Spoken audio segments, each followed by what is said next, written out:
नमस्कार विद्यार्थी मित्र मैत्रिणींनो, तुमच्या सगळ्यांचं पुन्हा एकदा आपल्या चाणक्य फाउंडेशनच्या युट्यूब चॅनलवरती स्वागत आहे.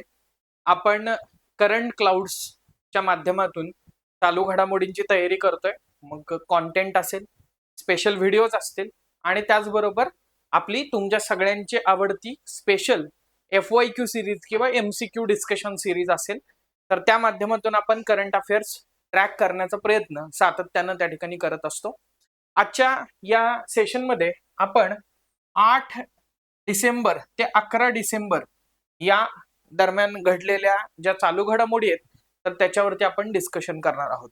या चालू घडामोडी कंपाइल करत असताना प्रेस इन्फॉर्मेशन ब्युरो, जी की गव्हर्नमेंट ऑफ इंडियाची वेबसाईट आहे, त्याच्यानंतर लोकसत्ता, त्याच्यानंतर महाराष्ट्र टाइम्स आणि त्याचबरोबर आपल्याला असं लक्षात येईल की मराठी इतर जे न्यूजपेपर आहे तर त्याचे काही सिलेक्टेड आर्टिकल्स आणि सर्वात महत्वाचं म्हणजे काही UPSCच्या ज्या वेबसाईट्स आहेत, UPSC रिलेटेड जो कॉन्टेंट बनवणार आहे तर त्यातला फॅक्च्युअल डेटा जो आहे, जो आपल्याला कंबाईनच्या दृष्टिकोनातून महत्वाचा आहे, राज्यसेवा पूर्व परीक्षेच्या दृष्टिकोनातून महत्वाचा आहे, तर तो डेटा आपण काय करतोय, फोकस या ठिकाणी करतो.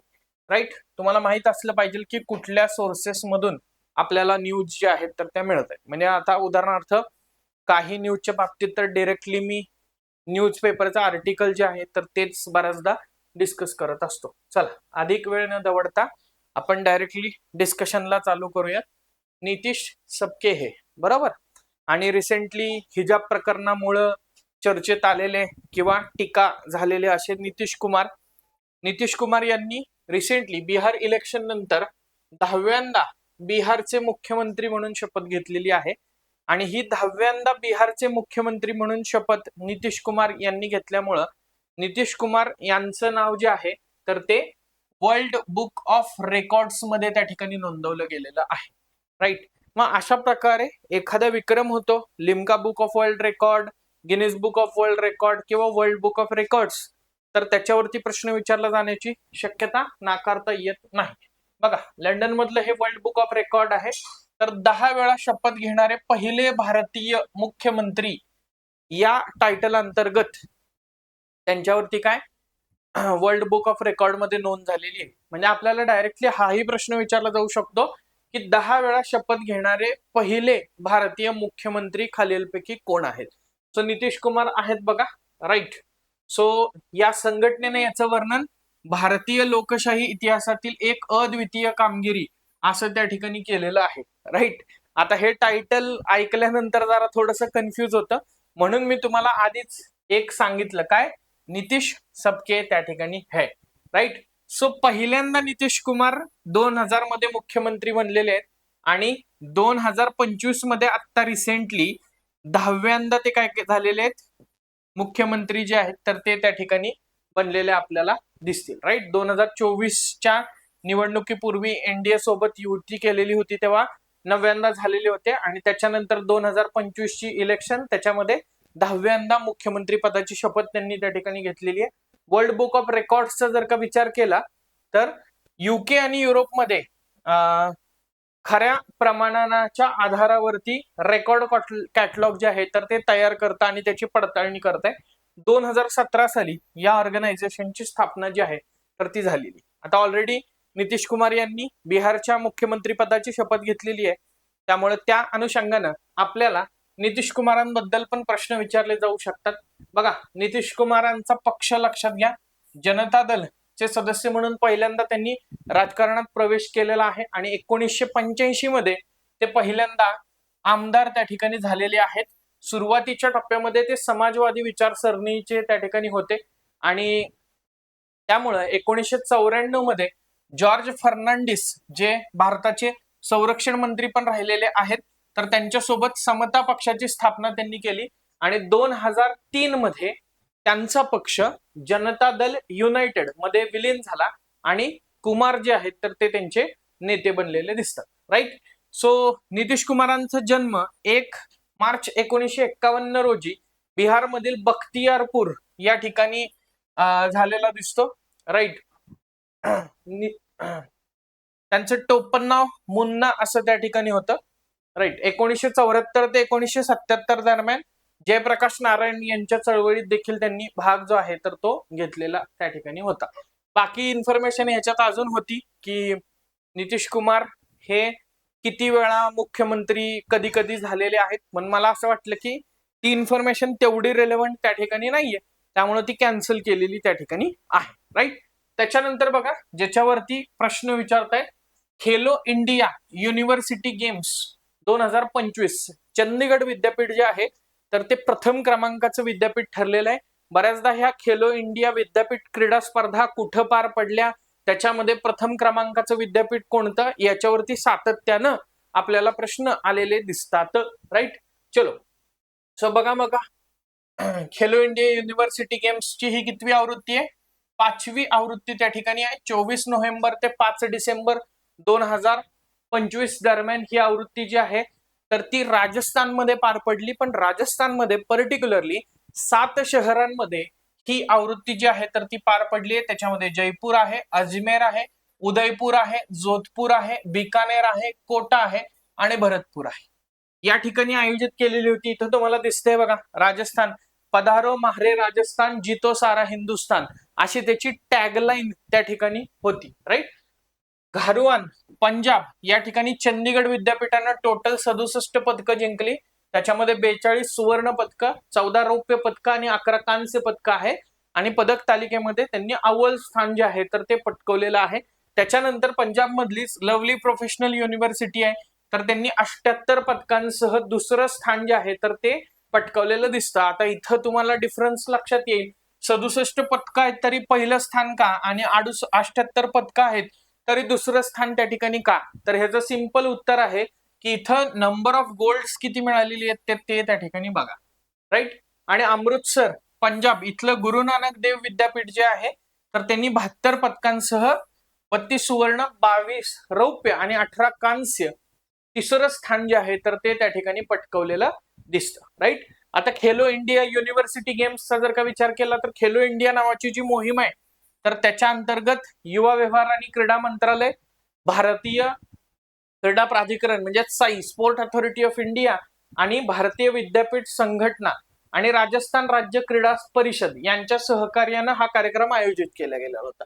इथं राजस्थान राज्य क्रीडा परिषद जी आहे तर ती का ऍड झालेली आहे? कारण फक्त ती तिथं ऑर्गनाइज झालेली आहे म्हणून.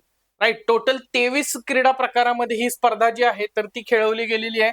खो खो हा प्रात्यक्षिक खेळ म्हणून नव्यानं समाविष्ट करण्यात आलेला होता. पहिल्यांदाच खेलो इंडिया युनिव्हर्सिटी गेम्स मध्ये बीच व्हॉलीबॉल, कॅनोईंग आणि कायाकिंग आणि सायकलिंग याची सुरुवात जी आहे तर ती त्या ठिकाणी करण्यात आलेली आपल्याला दिसते. खेलो इंडिया युनिव्हर्सिटी गेम्स मध्ये बघा सर्वोत्तम खेळाडू काही दिलेले आहेत. राईट. त्याच्यामध्ये नटराज आहे, जैन विद्यापीठ ऑलिम्पियन. त्यानंतर पुढचा महत्वाचा मुद्दा या ठिकाणी लक्षात घेण्याचा प्रयत्न करा की उंच उडी मारणाऱ्या पूजा सिंगनं पदार्पणामध्ये 1.77 मीटर अंतर पार करून खेलो इंडिया युनिव्हर्सिटी गेम मध्ये नवीन विक्रम जो आहे तर तो प्रस्थापित केलेला आहे. सो बेसिकली विद्यार्थी मित्र मैत्रिणींनो या ठिकाणी लक्षात ठेवा, अशा प्रकारचे जे विक्रम होतात त्या विक्रमांवरती प्रश्न विचारले जातात. कबड्डीच्या बाबतीत आहे चंदीगड विद्यापीठानं महिलांचं सुवर्ण पदक जिंकलं तर लवली प्रोफेशनल युनिव्हर्सिटीनं पुरुषांचं सुवर्ण पदक जिंकलेलं आहे. बाकी पदक तालिकेमध्ये बघा चंदीगड विद्यापीठ आहे पंजाब, त्यानंतर lovely professional university, Guru Nanak Dev विद्यापीठ हे तर आपण बघितलं, त्यानंतर कर्नाटकचं जैन विद्यापीठ आणि गुरु काशी विद्यापीठ असे 4थ्या आणि 5व्या स्थानावरती आहे. त्यानंतर बघा पुढचा महत्वाचा मुद्दा आहे 11वा भारत आंतरराष्ट्रीय विज्ञान महोत्सव. सो बघा विज्ञान तंत्रज्ञान मंत्रालयानं 11व्या क्रमांकाचा हा भारत आंतरराष्ट्रीय विज्ञान महोत्सव 6 ते 9 डिसेंबर 2025 रोजी हरियाणातल्या पंचकुला या ठिकाणी आयोजित केलेला होता. आता हे जे मार्क केलंय ना, बऱ्याचदा तुम्हाला असं लक्षात येईल की या मार्क केलेल्या मुद्द्यावरतीच आपल्याला काय करता येतं रे, प्रश्न जो आहे तर तो फाइंड आउट करता येतो की कधी पार पडल्या, कुठं पार पडल्या, कितव्या क्रमांकाचं होतं हे आंतरराष्ट्रीय विज्ञान महोत्सव, कुठल्या मंत्रालयाद्वारे राबवण्यात आलेला होता वगैरे वगैरे. Right. So India international science फेस्टिवलची थीम जी आहे 2025 ची, विज्ञानातून समृद्धी आत्मनिर्भर भारतासाठी असं आहे. आजकाल आपण बघतोय की सायन्स अँड टेक्नॉलॉजी मध्ये इंडिजनायझेशन वरती आपला त्या ठिकाणी भर आहे आणि 2047 पर्यंत विकसित भारत, आत्मनिर्भर भारत करण्याच्या दृष्टिकोनातून सायन्स अँड टेक्नॉलॉजीचे योगदान जे आहे तर ते त्या ठिकाणी आपल्याला महत्वपूर्ण दिसते. आता याच्या आधीच्या आवृत्त्या जर का बघायचा प्रयत्न केला तर 2015-16 मध्ये दिल्लीमध्ये आयोजन केलेलं होतं, 2018 मध्ये कोलकाता, 19 मध्ये लखनौ, 20 मध्ये चेन्नई, 21 मध्ये गोवा, 22 मध्ये भोपाळ, 23 मध्ये फरीदाबाद आणि 24 मध्ये आसाम. सगळं लक्षात ठेवायचंय का? अजिबात नाही. 24 ची फक्त आसाम मधली एवढं लक्षात ठेवलं तरी चालेल आणि 15 ची जी आहे तर ती दिल्लीमध्ये, एवढं लक्षात ठेवलं तरी चालेल. बाकी सगळं पाठ करायचं नाही. सगळं जर पाठच करायचं असेल तर याच्या आधीची ब्रिक्सची अधिवेशनं जी आहेत तर ती त्या ठिकाणी लक्षात ठेवण्याचा प्रयत्न करा.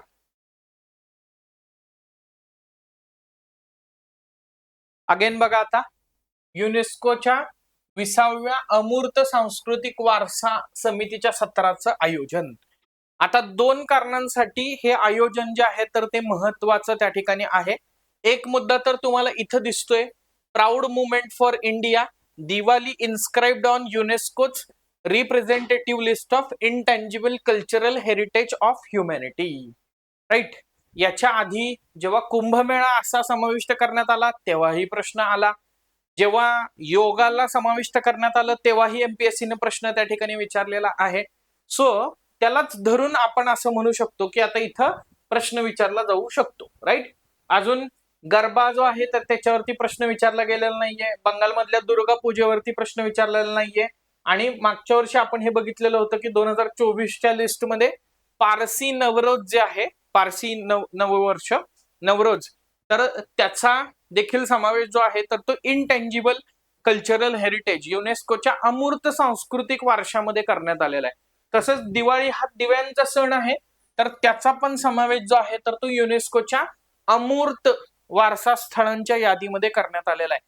युनेस्कोची अमूर्त सांस्कृतिक वारसा स्थळांची यादी वेगळी किंवा अमूर्त सांस्कृतिक वारशाची यादी वेगळी आणि युनेस्कोची जागतिक वारसा स्थळांची यादी वेगळी. पहिलं या न्यूज कडे जाण्याआधी हे समजून घेण्याचा प्रयत्न करा. आता पुढचा मुद्दा आहे, मग या सत्राचं महत्व त्या ठिकाणी काय होतं?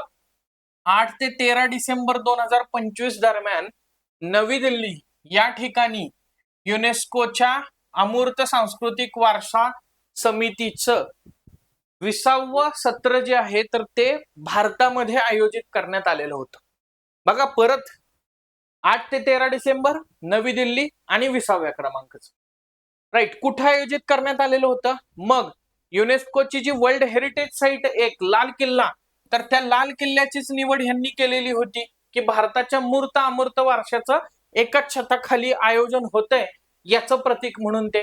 आणि सर्वात महत्वाचं, या समितीच्या सत्राचं आयोजन करण्याची भारतातली ही पहिलीच त्या ठिकाणी वेळ आहे.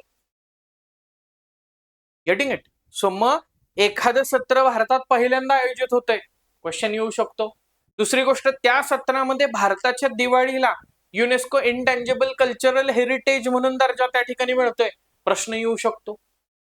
बघा, युनेस्को मधील भारताचे स्थायी प्रतिनिधी विशाल शर्मा यांच्याकडे त्याचं अध्यक्षपद आहे. मग मे बी असं देतील की त्याचं अध्यक्षपद जे आहे तर ते कुणी भूषवलं? पंतप्रधान नरेंद्र मोदी यांनी भूषवलेलं होतं आणि कन्फ्यूज करण्याचा प्रयत्न करतील. सो लक्षात ठेवा, 2005 मध्ये अमूर्त सांस्कृतिक वारशाच्या संवर्धनासाठी 2003च्या अधिवेशनाला भारतानं मान्यता दिल्याच्या 20व्या वर्धापन दिनानिमित्त हा कार्यक्रम आयोजित करण्यात आलेला होता.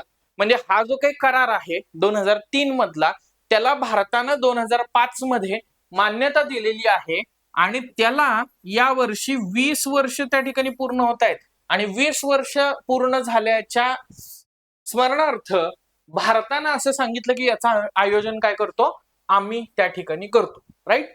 आणि मग दिवाळी हा प्रकाश, बंधुता, करुणा आणि सामूहिक उत्सवाचा सण याच्यामध्ये नॉमिनेट झालेला दिसतो किंवा त्याच्यामध्ये समाविष्ट झालेला दिसतो. बाकी युनेस्कोच्या अमूर्त वारसा स्थळांच्या यादीमध्ये या वेगवेगळ्या गोष्टी आहेत.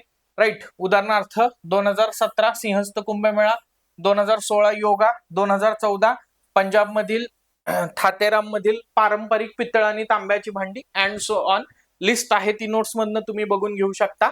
पण याच्यावरती प्रश्न येऊन गेलेले आहेत. राज्यसेवेचा PYQ इथं आहे, राज्यसेवेचा PYQ इथं आहे आणि राज्यसेवेचा PYQ जो आहे तर तो इथं आहे. राज्यसेवा किंवा MPSCचा म्हणा, राईट. MPSC असेल किंवा कंबाईन असेल अशा परीक्षांना हे प्रश्न विचारले गेलेले आपल्याला दिसतात. इव्हन UPSC ला पण प्रश्न विचारलेला दिसतो.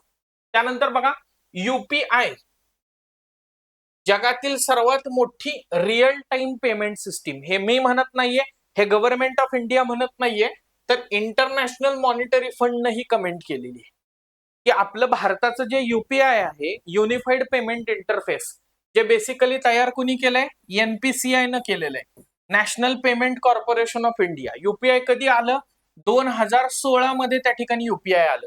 कधी आलं? नोटबंदी नंतर पर्टिक्युलरली आलं, राईट. मग इकडे तुम्हाला गुगल पे दिसते, फोन पे दिसते, पेटीएम दिसते, त्यांना जे तुम्ही पेमेंट करताय ते तुम्ही UPI थ्रू करता. किंवा कधी कधी तुम्हाला काय स्कॅनर मागितला जातो, नाहीतर UPI ID मागितला जातो. स्कॅनर इज नथिंग बट काय म्हणूयात त्याला, QR representation of your UPI ID, right. किंवा शासनाचं जर का हे UPI ऍप बघितलं तर भीम ऍप त्या ठिकाणी आहे. सो मोठ्या प्रमाणामध्ये ट्रान्झॅक्शन करतायत. मायक्रो लेवलचे पण ट्रान्झॅक्शन होत आहेत आणि मॅक्रो लेवलचे पण ट्रान्झॅक्शन होत आहेत. आज साधा साधा व्यापारी, पाणीपुरीवाला, चहावाला, सगळ्या जणांकडे काय आहे? UPI आहे. Getting it. Even auto rickshaw असतील तर तिथं पण UPI आहेत. तर आंतरराष्ट्रीय नाणेनिधीनं growing retail digital payments the value of interoperability नावाचा एक अहवाल प्रकाशित केलाय. हा अहवाल कुणी प्रकाशित केला असाही प्रश्न विचारला जाऊ शकतो. आणि त्याच्यानुसार UPI ला जगातील सर्वात मोठी retail fast payment system, FPS पण लक्षात ठेवा बरं का, फास्ट पेमेंट सिस्टीम. म्हणजे इकडे तुम्हाला मेसेज यायच्या आधी त्या दुकानदाराच्या स्पीकरवरती वाचतंय की फोन पे 20 रुपये प्राप्त हुए, बरोबर ना. सकाळी पोहे खाताना हे आठवत असेल तुम्हाला, right. So prime time for real time 2024 ACI world wide अहवालानुसार जागतिक रिटेल पेमेंट सिस्टीम मध्ये व्यवहाराच्या प्रमाणात UPI चा वाटा किती आहे? 49% आहे, राईट. म्हणजे आता सध्या आपण असं म्हणू शकतो की अर्ध मार्केट आपल्या UPIच त्या ठिकाणी आहे. आणि तुम्ही बघताय सायमल्टेनियसली मोदीजी ज्या ज्या ठिकाणी जात आहेत त्या त्या देशांमध्ये UPI एक्सटेंड त्या ठिकाणी होताना दिसतंय, राईट. सो त्या बाबतीत पण आहे. सो हे सगळं येस, इकडे तुम्हाला दिसेल बघा, जागतिक रिअल टाइम पेमेंट प्लॅटफॉर्मचा वाटा जो आहे भारताचा 49% आहे, ब्राझीलचा 14% आहे, थायलंडचा 8% आहे, चीनचा 6% आहे, दक्षिण कोरियाचा 3% आहे आणि मग अदर कंट्रीज जे आहेत तर त्यांचा 20% आहे. सो सर्वात जास्त कोण आहे? पहिले 3 लक्षात ठेवा, Bharat, Brazil, Thailand, right. China नाहीये तिथं, US पण नाहीये, हेही लक्षात ठेवण्याचा प्रयत्न करा. मराठी भाषा जीवन गौरव पुरस्काराने प्राध्यापक यास्मिन शेख सन्मानित, अशा टायटलची त्या ठिकाणी न्यूज आहे. आणि या ठिकाणी मराठी भाषा विद्यापीठ परत एकदा चर्चेत येताना दिसतंय, जे अमरावतीमध्ये रिद्धपूर या ठिकाणी स्थापन करण्यात आलेलं आहे. रिद्धपूर, येस, इथं आहेच रिद्धपूर, अमरावती या ठिकाणी मराठी भाषा विद्यापीठ मागच्या वर्षी स्थापन झालं. त्याचे पहिले कुलगुरू कोण? डॉक्टर अविनाश आवळगावकर. डॉक्टर अविनाश आवळगावकर हे त्याचे पहिले कुलगुरू आहेत. आणि या विद्यापीठाच्या पहिल्या वर्धापन दिनानिमित्त व्याकरणशास्त्र आणि लेखनशास्त्राच्या संदर्भात प्राध्यापक यास्मिन शेख यांनी जे मराठी भाषेसाठी योगदान दिलेलं आहे तर त्याच्यासाठी त्यांचा सन्मान जो आहे तर तो करण्यात आलेला आपल्याला दिसतो. वयाची 100 त्यांनी पूर्ण केलेली आहे आणि त्यांना या विद्यापीठातर्फे मराठी भाषा जीवन गौरव पुरस्कार जो आहे तर तो प्रदान करण्यात आला. ऍक्च्युली तसं बघायला गेलं तर 5 सप्टेंबरला हा पुरस्कार जो आहे तर तो युनिव्हर्सिटीमध्ये प्रदान करायचा होता, मात्र वयोमानामुळे ते त्यांना तिकडे येणं शक्य झालं नाही, म्हणून मग पुण्यामध्ये हा सन्मान जो आहे तर तो कुलगुरू अविनाश आवळगावकर यांच्या हस्ते प्रदान करण्यात आला. शाल, मानपत्र, स्मृतिचिन्ह आणि पुष्पगुच्छ असं या पुरस्काराचं स्वरूप त्या ठिकाणी आहे. त्यानंतर बघा, ग्लोबल ह्युमन सोसायटीचा पुरस्कार जो आहे तर तो अनंत अंबानी यांना प्रदान करण्यात आला.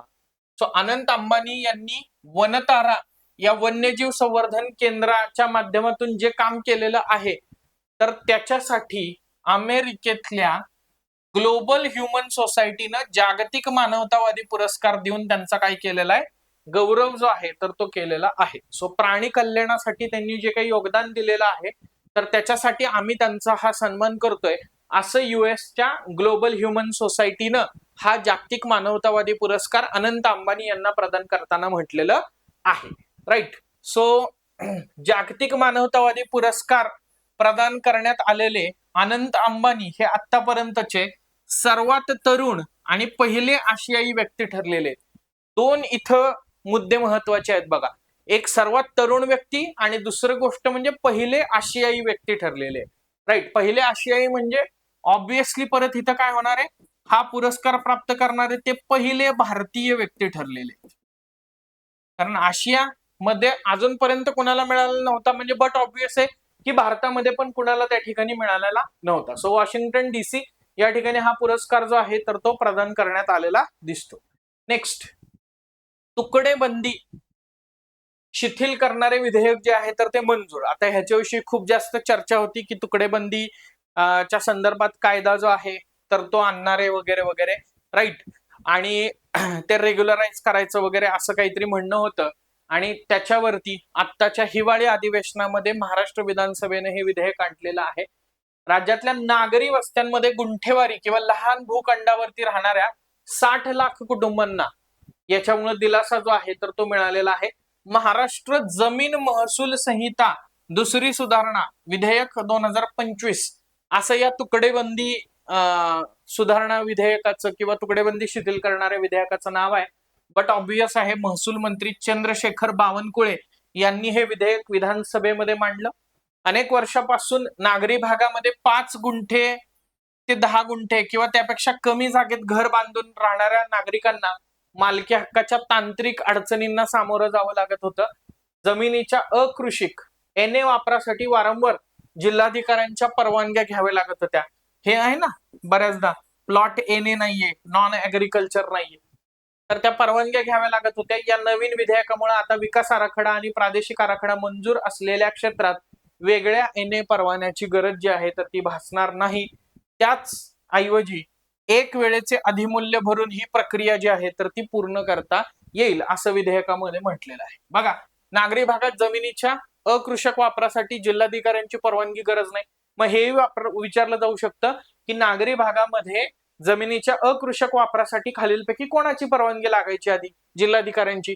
नियोजन प्राधिकरणानं जर का परवानगी दिल्यास एने परवानगी तिथंच गृहीत धरली जाईल. एका वेळेचे अधिमूल्य भरून ही प्रक्रिया पूर्ण करता येईल. गुंठेवारी आणि लहान तुकड्यांच्या खरेदी विक्रीचा मार्ग सुलभ झालेला आहे.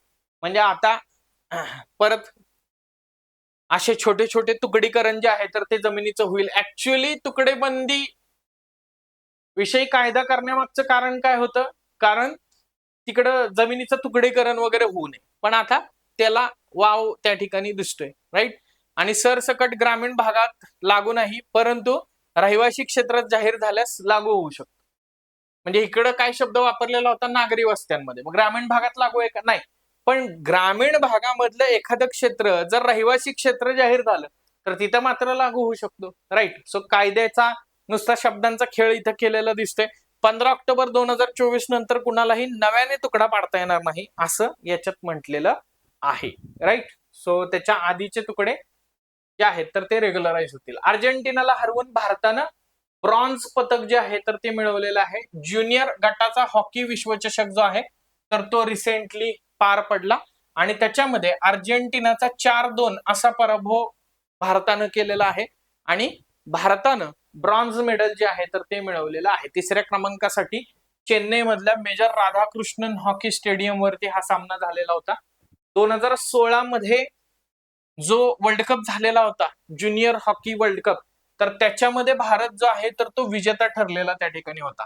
त्यानंतर पुढच्या ज्या 2 स्पर्धा झाल्या अनुक्रमे 2021 ची तर त्याच्यामध्ये त्यांना काही पदकाची कमाई जी आहे तर ती करता आलेली नव्हती. जर्मनीनं याच्यामध्ये 8व्यांदा विजेतेपद त्या ठिकाणी मिळवलेलं आहे.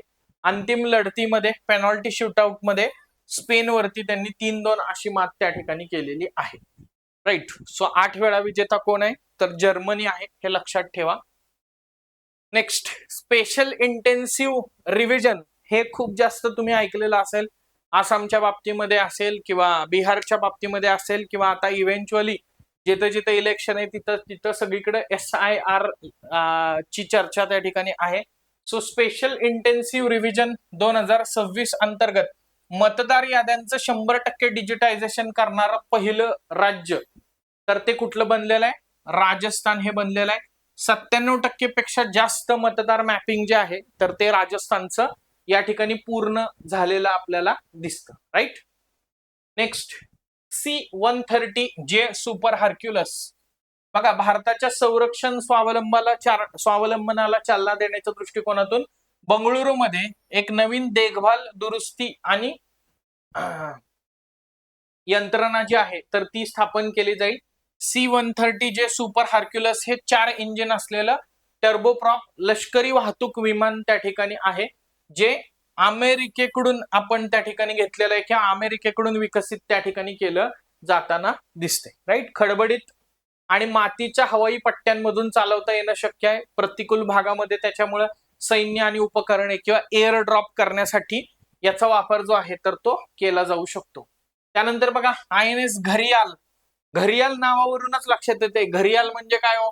ही एक मगर प्रजाती आहे ना. भारतीय नौदलानं श्रीलंकेतील चक्रीवादळग्रस्त भागामध्ये मानवतावादी मदत आणि आपत्ती निवारणासाठी आपण मागच्या वेळी बघितलेलं ऑपरेशन सागर बंधू हे चालू केलेलं आहे आणि याच्या अंतर्गत घरियाल तिथं तैनात त्या ठिकाणी केलेली आहे. INS घरियाल हे भारतीय नौदलाचं मगर श्रेणीतलं उभयचर युद्धनौका जहाज आहे. उभयचर ऑपरेशनसाठी सैन्य वाहने आणि उपकरणे वाहून नेण्यासाठी डिझाईन केलेलं त्या ठिकाणी आहे. बघा, घरियाल म्हटल्यानंतर कुठला क्लास? मगर क्लास. दुसरं, घरियाल काय करते? ती तिकडं जमिनीवर पण राहू शकते आणि पाण्यात पण राहू शकते ना, म्हणून उभयचर. लक्षात घेण्याचा प्रयत्न करा. दुसरे स्वदेशी बनावटीचे लँडिंग शिप टँक आहे, जे भारताच्या वाढत्या जहाज बांधणी क्षमतावरती प्रकाश टाकते. हिंदुस्तान शिपयार्ड लिमिटेड आणि garden rich ship builders and engineers यांनी बांधलेलं आहे. नौदलातील सर्वात मोठ्या जहाजांपैकी एक आहे आणि ईस्टर्न नेव्हल कमांडच्या ताफ्याचा ते एक त्या ठिकाणी काय भाग आहे. त्यानंतर बघा, चाराईचुंग महोत्सव. बऱ्याचदा नॉर्थ ईस्ट मधले वेगवेगळे महोत्सव जे आहेत तर ते विचारले जातात. आसाम मधलं माजुली नावाचं बेट आहे बघा. राईट. तर ते माजुली नावाचं जे बेट आहे तर तिथं ऐतिहासिक शाही पक्षी अभयारण्याचं पुनर्जीवन आणि संरक्षण करण्याच्या दृष्टिकोनातून हा चाराईचुंग महोत्सव जो आहे तर त्याचं आयोजन केलं गेलेलं आहे. आशियातलं पहिलं संरक्षित क्षेत्र म्हणून हे पक्षी अभयारण्य जे आहे तर ते 1633 मध्ये अहोम राजा स्वर्गदेव प्रताप सिंह यांनी स्थापन केलेलं आहे. अहोम डायनास्टीचा आपण बघितलेलं होतं वर्ल्ड हेरिटेज साईटच्या बाबतीमध्ये. त्यांचं जी दफनभूमी आहे तर त्याला चराईदेव मोईदमला काय मिळालेलं आहे? जागतिक वारसा स्थळाचा दर्जा मिळालेला आहे. सो 7 ते 10 डिसेंबर दरम्यान हा युद्ध सरावच म्हणतोय, हा महोत्सव जो आहे तर तो त्या ठिकाणी पार पडलेला दिसतो. आंतरराष्ट्रीय marine aids to navigation organisation. So त्याचं 3रं सत्र जे आहे तर ते रिसेंटली मुंबईमध्ये पार पडलेलं दिसतं. त्याचं ब्रीद वाक्य जे आहे तर ते यशस्वी प्रवास शाश्वत ग्रह अशा स्वरूपाचं त्या ठिकाणी आहे. जगभरात नेव्हिगेशन सुधारणा करणे आणि मानकीकृत करणे, संरक्षित आणि कार्यक्षम जहाजांच्या हालचालीला प्रोत्साहन देणं हे या ऑर्गनायझेशनचं मुख्य उद्दिष्ट आहे. बघा, त्याच्यानंतर अमेरिकेनं पोलंडला न्यू G20 संघटनेमध्ये समाविष्ट करून घेतलेलं त्या ठिकाणी आहे. सो पोलंड न्यू G20चा काय झालेला आहे?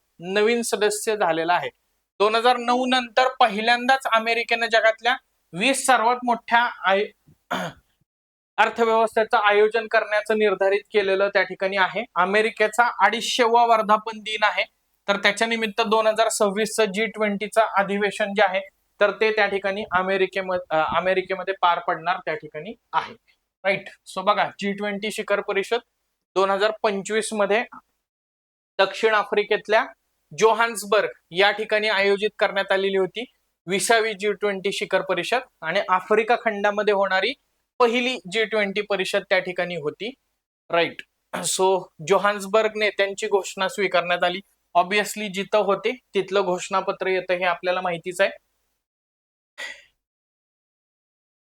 G20 ट्रॉयका मध्ये ब्राझील मागचं अध्यक्षपद आहे, दक्षिण आफ्रिका सध्याचं अध्यक्षपद आहे आणि पुढचं अध्यक्षपद जे आहे तर ते कुणाकडे आहे, अमेरिकेकडे त्या ठिकाणी आहे. त्यानंतर बघा इंटरनॅशनल बिग कॅट अलायन्स ज्याची बेसिकली स्थापना जी आहे तर ती भारतानंच त्या ठिकाणी केलेली होती. 2023 मध्ये प्रोजेक्ट टायगरच्या 50व्या वर्धापन दिनानिमित्त ही अधिकृतपणे स्थापना करण्यात आली. जी काही बिग कॅट प्रजाती आहेत किंवा पॅन्थेरेन कॅट प्रजाती आहेत ज्याच्यामध्ये 7 प्रजाती आहेत, 7 पैकी 5 प्रजाती ज्या आहेत तर त्या भारतामध्ये आहेत एक्सेप्ट प्युमा आणि जगवार. बरोबर. सो त्याच्यासाठी भारत सरकारनं हे प्रपोजल मांडलेलं होतं. तर त्या इंटरनॅशनल बिग कॅट अलायन्सचा रशिया जो आहे तर तो 19वा सदस्य बनलेला आहे. याच्या आधीच्या लेक्चरमध्ये आपण 23वी भारत रशिया शिखर परिषद चर्चा केलेली होती. त्याचाच एक भाग म्हणून व्लादिमीर पुतीन जेव्हा भारताच्या दौऱ्यावरती आलेले होते तेव्हा त्यांनी काय केलं, ही इंटरनॅशनल बिग कॅट अलायन्स जे आहे तर त्याचा रशिया सदस्य बनत असल्याबाबतच्या अधिकृत त्याच्यावरती स्वाक्षरी केली आणि रशिया हा इंटरनॅशनल बिग कॅट अलायन्सचा 19वा सदस्य जो आहे तर तो बनलेला आहे. याच्या आधी ऑगस्ट 2025 मध्ये नेपाळ जो आहे तर तो इंटरनॅशनल बिग कॅट अलायन्स मध्ये अधिकृतपणे त्या ठिकाणी सामील झालेला आहे. राईट.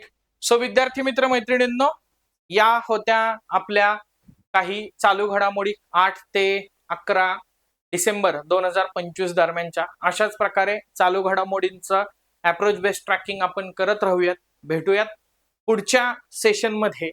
तोपर्यंत धन्यवाद, जय हिंद आणि बाय बाय.